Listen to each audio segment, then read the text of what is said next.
Assalamualaikum warahmatullahi wabarakatuh. Waalaikumsalam warahmatullahi wabarakatuh. Untuk pagi hari ini, karena kita kemarin sudah belajar tentang kecerdasan artifisial, hari ini akan saya lanjutkan untuk materi berikutnya, yaitu etika kecerdasan artifisial. Dalam hal ini saya akan hubungkan dengan pelajaran PKN, yaitu tentang penerapan nilai-nilai Pancasila dalam kehidupan sehari-hari. Bisa dipahami ya?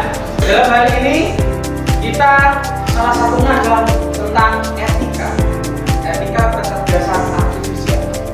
Jadi ketika kita bermedia sosial, itu tentunya kita harus punya etika. Kita saring dulu baik buruknya bagaimana, kita saring dulu apa itu cocok buat kita atau tidak, apa berita itu hoax atau tidak. Nanti kita akan belajar dari sini. Nah, tujuan pembelajaran kita pada pagi hari ini adalah menjelaskan arti dan pentingnya etika dalam penggunaan KA atau kecerdasan artifisial. Yang kedua, menunjukkan sikap bijak, tanggung jawab dan menghargai privasi saat menggunakan teknologi. Ini sama halnya dengan penerapan nilai Pancasila, menggunakan hak dan kewajiban kalian sesuai dengan sila ke-5. Seperti halnya kemarin sudah saya jelaskan bagaimana kecerdasan artifisial, yaitu kemampuan komputer, robot atau program untuk berpikir dan belajar seperti manusia. Manusia belajar dari pengalaman, sedangkan KA belajar dari pola.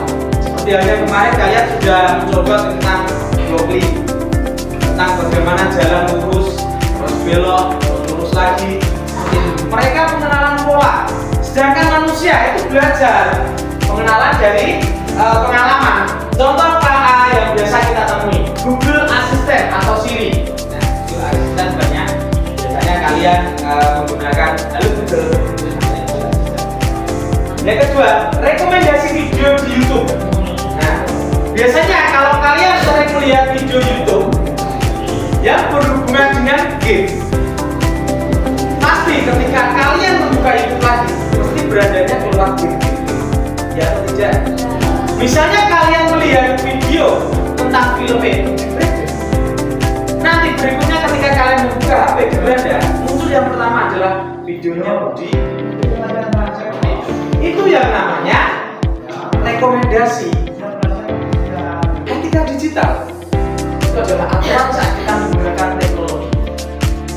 Etika digital itu bagaimana kita beretika menggunakan media sosial. Jadi, ketika kalian menggunakan media sosial, TikTok dan sebagainya, karena saya tahu kalian itu menggunakan TikTok.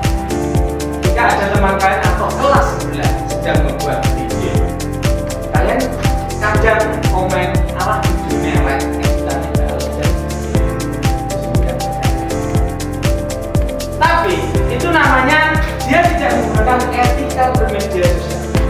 Karena saya sudah pernah bilang, jejak digital tidak akan pernah hilang. Sampai kapanpun tidak akan pernah hilang. Jadi ketika kalian mengucapkan kalimat kotor atau kalimat yang tidak sesuai dengan sila-sila pada Pancasila, itu akan terekam sendiri dan mungkin ada orang lain yang sudah setuju. Jadi kita harus tahu berita itu benar-benar nyata atau berita itu hoax. Coba itu bahasa kita, tapi bahasa sebenarnya itu hoax. Hoax itu bukan negara. Yang berikutnya, mengapa kita perlu etika dalam menggunakan KA? KA bisa sangat membantu, tapi juga bisa disalahgunakan. Seperti yang tadi. Saya punya tahu. Ini yang namanya kecerdasan artifisial. Menggunakan badan orang lain dan diganti dengan wajah teman kalian. Seperti ini. Tapi ini hanya untuk hiburan. Tapi jika disalahgunakan, bisa atau tidak? Bisa.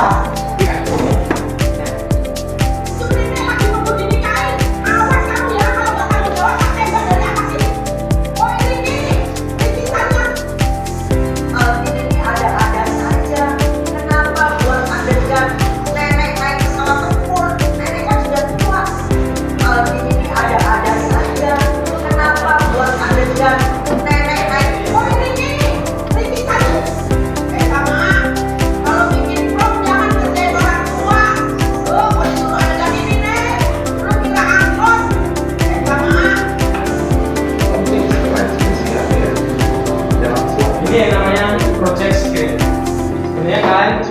saya ajarkan, tapi kita ambil waktu yang